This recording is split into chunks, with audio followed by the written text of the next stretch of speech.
अरुण जो इस पूरी दुनिया में एक लौता बंदा था जो एक साथ दो स्किल्स को तक यूज कर सकता था, बट स्टिल वो इतना पावरफुल होने के बावजूद भी उसे खुद के फ्रेंड से बिट्रेयल मिला। एंड उसके बाद वो एक डंजन में जाता है जहाँ पर वो बहुत सारे मॉन्स्टर्स को अकेला ही मार देता है। एंड एक लड़की की हेल्प भी करता है जो जिसके ऊपर बहुत सारे स्ट्रॉन्ग हाईऑक्स ने हमला कर दिया था। एंड उसके बाद अरुण उस लड़की को डंजन से बाहर निकाल लेता है। एंड वो लड़की अरुण को थैंक्स बोलते हुए कहती है कि आज तुम भी जो भी डिनर करोगे मैं उसका पैसा देने के लिए तैयार हूँ। पर अरुण उसे बहुत ना करता है, बट उसकी इतनी रिक्वेस्ट को देख के वो मान जाता है और वो उसका नाम पूछता है तो वो बताती है कि उसका नाम सोफिया है। एंड उसे लगा नहीं था कि उसके जो दोस्त हैं वो उसे ही धोखा दे के चले जाएंगे।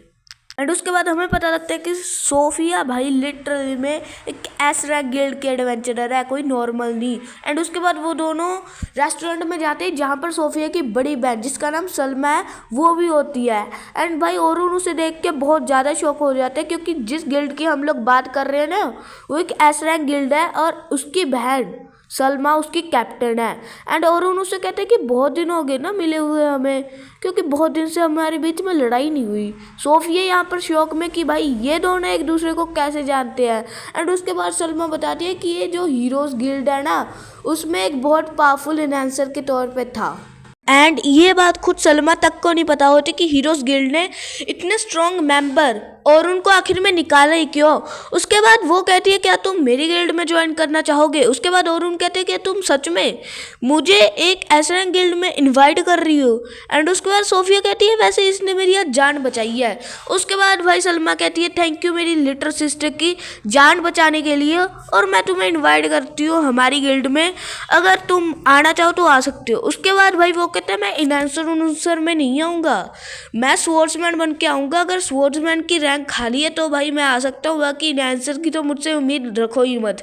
उसके बाद सोफिया हाँ कह देती है क्योंकि भाई अरुण जैसे स्ट्रॉन्ग मेंबर को ना वो लिटरली में छोड़ना चाहती ही नहीं थी। मतलब कि सोचो अरुण के उसके सामने खड़ा है बट स्टिल वो उसे अपनी गिल्ड में इनवाइट ही नहीं कर पाई। एंड उसके बाद वो कहती है तो ठीक है आया ना, तुम्हारा एक टाइप से इंटरव्यू वगैरह होगा और हम तो तुम्हारी जो एबिलिटीज़ है वो तो हमें पता ही है, ठीक है ना। उसके बाद सलमा बोलती है कि तुम जितना भी पैसा मांगो मैं तुम्हें देने के लिए तैयार हूँ, एज तुमने मेरी छोटी बहन को प्रोटेक्ट जो किया है। एंड उसके बाद भाई वो बोलते हैं कि मुझे कोई पैसे की ज़रूरत नहीं है, बट वो स्टिल बोलती है अगर तुम हमारी गिल्ड में ज्वाइन करोगे ना तुम्हें हर तरीके की फैसिलिटीज़ मिलेंगी। बट अरुण बोलता है भाई मैं मॉन्स्टरों को मारूंगा, क्रिस्टल लाऊंगा, बेचूंगा और बस मेरा गुजारा वहीं से होगा, ठीक है ना। एंड उसके बाद भाई सोफिया में शौक में क्या बंदा है भाई ये, पता नहीं क्यों उसकी गिल्ड वालों निकाल दिया। एंड उसके बाद भाई सोफिया से बहुत ज़्यादा बड़ी रिक्वेस्ट करती है कि वैसे तो हमारी गिल्ड ऐसा रैंक है एंड बहुत तगड़े तगड़े बंदे हैं, बट अगर एक बार तुम आ गए ना हमारी गिल्ड में हमारी गिल्ड बहुत ज़्यादा स्ट्रांग हो जाएगी और अब सारा कुछ तुम्हारे ऊपर है, तुम जो मर्जी करना चाहो कर सकते हो। अगर तुम नहीं आना चाहोगे हमारी गिल्ड में तो मना भी कर सकते हो। और उनके थे ठीक है अगर तुम लोग भाई इतना कह रहे हो मैं आ जाओ तो तुम्हारी गिल्ड में। एंड सोफिया भी खुश हो जाती है कि भाई इसने मेरी प्रोटेक्ट की है, थैंक यू बोलती है उसको और कहती है कि भाई सॉरी मैं इतनी वीक हूँ, मैं खुद की प्रोटेक्शन नहीं कर पाई। और उन कहते हैं कोई बात नहीं भाई, मैं वैसे भी लोगों को प्रोटेक्ट ही तो करता हूँ। एंड उसके बाद और उन सलमा से कहते हैं कि भाई मैं तुम्हारे सुबह हेडक्वार्टर्स में आ जाऊँगा सिल्वर रैपिड गिल्ड का, एंड वहीं पर तुम दोनों देख लेना तुम और तुम्हारा हेड कि मुझे ज्वाइन करवाना है या नहीं। वही सलमा सोच रही होती है कि भाई हम इसे नहीं ज्वाइन करवाएंगे किसको कराएंगे, भाई इतना स्ट्रांग बंदा है। एंड उसके बाद हमें सुबह का सीन दिखाया जाता है जहाँ पर फाइनली भाई और उन आ जाते हैं सिल्वर रैपिड गिल्ड के बेस में।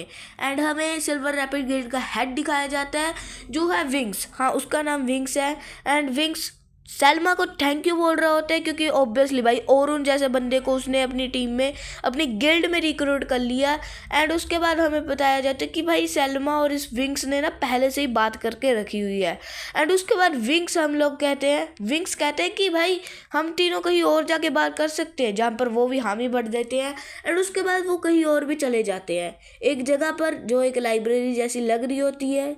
एंड उसके बाद सलमा कहती है कि भाई हमें पता लगा है कि जो डंजन होती है ना, मतलब जिस डंजन में हमारी रेड पड़ने वाली है, उस डंजन के लास्ट में एक बहुत ज़्यादा कीमती चीज़ है जो हमें चाहिए ही चाहिए।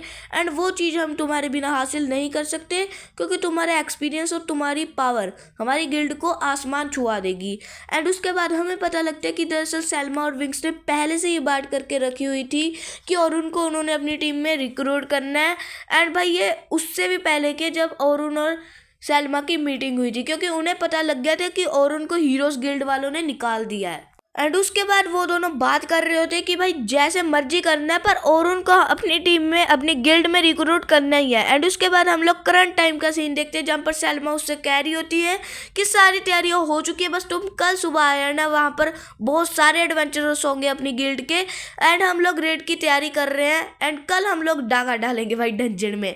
एंड उसके बाद हमें सुबह का सीन दिखाया जाता है, जहाँ पर अरुण वहाँ पर चला जाता है। एंड हम लोग देखते हैं वहाँ पर लिटरली में बहुत सारे एडवेंचरर्स होते हैं, लाइक लो लेवल के भी और अपर लेवल के भी। ऑब्वियसली भाई जब ये गिल्ड यहाँ पर सारी की सारी गिल्ड है, तो सोफिया और सलमा तो यहाँ पर होंगी। एंड वो दोनों और उनके पास आते हैं, जहाँ पर भाई हम लोग देखते हैं कि सोफिया ने एक अलग ही टाइप की ड्रेस पहनी होती है।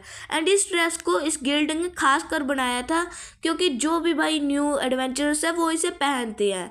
पर अरुण तो अपना बस अपने स्टाइल में आया था। जिसके बाद वो कहती है कि अरुण सामा, आप प्लीज़ मुझे टीच कर सकते हैं, क्योंकि आप बहुत ज़्यादा स्ट्रॉन्ग है। एंड भाई सलमा उससे गुस्सा होकर कहती है, तेरा क्या मतलब है मैं तुझे टीच नहीं कर सकती, मतलब कि मैं इससे कमज़ोर हूँ, अबे भग। एंड उसके बाद भाई वो सॉरी मांगती है, ऑब्वियसली अपनी बड़ी बहन है भाई उसकी। एंड उसके बाद भाई वो दोनों वहाँ से चले ही आते हैं। एंड भाई वहाँ पर लिटरली में बहुत सारे एडवेंचरर्स होते हैं, लाइक ऑलमोस्ट सारे सिल्वर रैपिड गिल्ड के एडवेंचरर्स होते हैं, जो कमज़ोर भी हैं, जो न्यू है, जो स्ट्रॉन्ग है, भाई सारे के सारे। एंड उसके बाद हम लोग देखते हैं सलमा जो और उनको 3 बंदों के साथ मिलाती है। एंड ये तीनों ए रैंक एडवेंचरर्स होते हैं। एंड हमें पता लगता है कि जो इनकी गिल्ड है ना भाई, इनकी गिल्ड में सारी ए रैंक एडवेंचरर्स नहीं है, बट बहुत सारे ए रैंक एडवेंचरर्स हैं। हाँ, एंड भाई ये तीनों बहुत strong almost high A rank adventurers, मतलब कि इनका प्रमोशन एस रैंक में होने ही वाला है। एंड ये तीनों बहुत स्ट्रॉन्ग है। एंड उसके बाद हमें एक पिछले ही दिन का टाइम दिखाया जाता है, जहाँ पर भाई विंक्स और सलमा बात कर रहे होते हैं कि हमें किसी भी कीमत के भाई उस डंजन के जो लास्ट में जो चीज़ है वो हमें एक्सट्रैक्ट करनी है। एंड हमें किसी को भी अपनी टीम से मरने नहीं देना है। एंड सलमा को पता नहीं क्यों पर ऐसा लग रहा होता है कि वो लोग और उनका ना इस्तेमाल कर रहे हैं लाइक। एंड उसके बाद भाई सलमा ये सब कुछ सोच ही रही होती है कि उसे ध्यान आता है कि अभी के टाइम पे वो डंजन में रेड मारने वाले हैं भाई। इसकी वजह से वो सबके सामने खड़े ले जाती है। एंड वो सोच रही होती है क्या बताऊँ इन लोगों को जिससे इनको मोटिवेशन मिले। एंड उसके बाद वो स्माइल करती है और कहती है, जो तुम लड़का देख रहे हो ना, इसका नाम है अरुण। एंड ये कोई नॉर्मल लड़का नहीं है भाई, ये बहुत स्ट्रॉन्ग बंदा है। ये पहले हीरोज गिल्ड में था और इसने अकेले ने 91st फ्लोर तक डंजन का एक्सप्लोर किया हुआ है। एंड सब लोग इसे सुन के शॉक हो जाते हैं ऑब्वियसली भाई। अभी के टाइम ये ऑलमोस्ट 50 में या 60वें फ्लोर तक जा रहे होंगे, बट भाई इस बंदे ने पहले ही 91st फ्लोर तक वो कैपेबल है, मतलब ये आराम से कैपेबल है ये सबको 100वें फ्लोर तक पहुंचाने का। भाई अरुण इधर सलमा को देख के कहते हैं कि भाई ये थोड़ा कुछ ज़्यादा नहीं हो गया। एंड सलमा उसे कहती है कोई टेंशन की बात नहीं है भाई, वैसे भी तुम इतने स्ट्रॉन्ग हो। एंड इन सबको भी मोटिवेशन मिलेगी कि इनके साथ इतने स्ट्रॉन्ग बंदे हैं, तो टेंशन मत ले यार, वैसे भी मैं भी तो इतनी स्ट्रॉन्ग हूँ, हमारे साथ इतने और स्ट्रॉन्ग बंदे हैं, एक एडवेंचरस है। एंड उसके बाद हमें सीन दिखाया जाता है अरुण का, जहाँ पर उसे 3 बच्चे की गिल्ड मिली होती है। ऑलमोस्ट भाई ये बच्चे नहीं, ऑब्वियसली एडवेंचरस होते हैं जो अभी अभी न्यू होते हैं। एंड उसके बाद हमें पता लगता है कि दरअसल बाकी सबको 4-4 के ग्रुप में रखा गया, बट ये बच्चा जिसका नाम होता है लोगन, वो बोलते हैं कि दरअसल हम तीनों यहाँ पर स्ट्रॉन्गेस्ट जो भी न्यू एडवेंचरस है उनमें से, जिसकी वजह से हम तीनों को एक ही ग्रुप में रख दिया गया है। बट आप भी तो हो चौथे, तो इस हिसाब से हम आपको ही चौथा मेंबर मान के चलेंगे। एंड भाई और सोच रहा था भाई क्या टट्टी टीम दे दी मुझे, इससे बढ़िया भाई मैं लिटरली अकेला चला जाता भाई मैं। एंड उसके बाद भाई और उन्हें सबको कहते हैं कि अपना अपना इंट्रोडक्शन दो। एंड उसके बाद सबसे पहले ये बच्चा बोलता है मेरा नाम है लोगन, एंड भाई मैं यहाँ पर सबसे स्ट्रॉन्ग इंचेंटर हूँ। एंड उसके बाद भाई हमें एक और लड़की को देखते हैं जिसका नाम होता है कैरोलिन। एंड भाई हमें पता लगता है कि दरअसल ये एक डिफेंडर है जो भाई ऑब्वियसली इन सबको डिफेंड करेगी। पर और उससे इसकी एबिलिटी के बारे में पूछते हैं और ये बताती है कि भाई मैं तो जस्ट अटैक को डोज करती हूँ। एंड और ये बात को सुन के भाई पूरा हिल जाता है कि भाई कैसी टीम देती। एंड हमें पता लगता है कि दरअसल सोफिया भी इसी टीम में होती है।